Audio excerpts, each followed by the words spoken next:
তারা এখন এমন বায়না করছে যে পাখি না নিয়ে গেলে আমাকে আর বাসায় ঢুকতে দেবে। শখের বশে দেশি ও বিদেশি জাতের পাখি পালন, সেই কাজ করেই সাড়া ফেলেছেন তরুণ উদ্যোক্তা মোশাররফ হোসেন।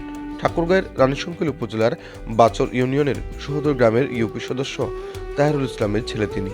তার পোষা পাখি ও আমেরিকান লাতাম্যাক্স কুকুর, পারফিয়ান বিড়াল দেখতে প্রতিদিনই ভিড় জমাচ্ছেন স্থানীয়রা। অত্যাধিক ভালো সেল, অত্যাধিক ভালো।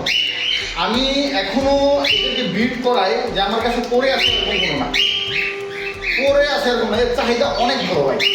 আমি এর আগে মুরগি সেক্টর করতাম, আমি বিদেশি মুরগি নিয়ে কাজ করতাম, ব্রাহ্মা, ব্রাহ্মা, সিলভার কোচিং, আরও অনেক রকমের জাতের মুরগি ছিল। কিন্তু মুরগিতে যে খাটনি আছে আর মুরগিতে যে খরচটা আছে তা বলে অনেক লস। সম্প্রতি তার খামার দেখতে যান রানীশংকৈল উপজেলা নির্বাহী কর্মকর্তা খাদিজা বেগম। উদ্যোক্তা মোশাররফের এই কাজের প্রশংসা করেন তিনি।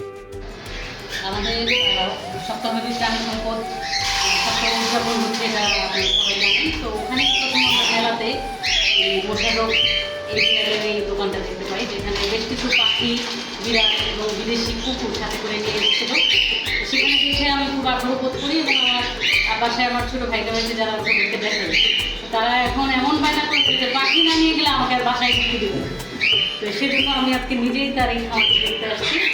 তো আমার কাছে দেখে খুব ভালো লাগছে যে আমাদের যুব সমাজ, তরুণ প্রজন্মের ছেলেমেয়েরা পাখি নিয়ে কাজ করছে, তারা বিদেশি পাখি নিয়ে আসছে দেশে, যেগুলো আমরা আসলে শখের বসে পুষে থাকি বা অনেক সময় টিভিতে দেখে থাকি।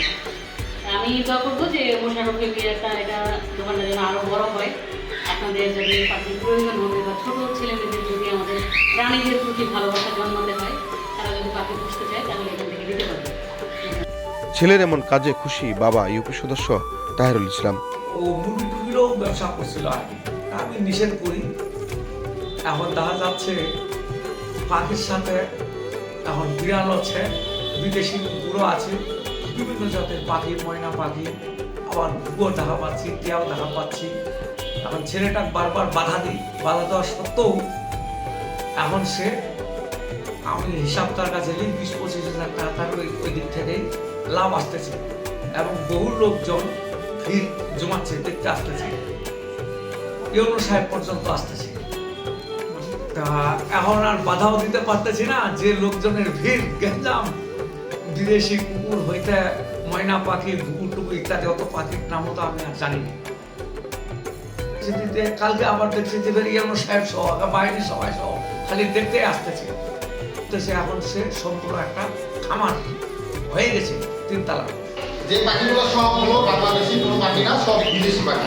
আমার শখের বসে 2টা পাখি আমি পালি হয় না, এগুলো আমার কথা বলার জন্য আমি নিজে কথা বলা শিখাবো এবং আমার ফ্যামিলির সাথে করতে থাকি, এই 2টা পাখি। আর বাকি সব আমার ব্রিডিং এর জন্য এবং এগুলো নিয়ে কাজ ভবিষ্যতে আরো কিছু বাড়ানোর টার্গেট আছে।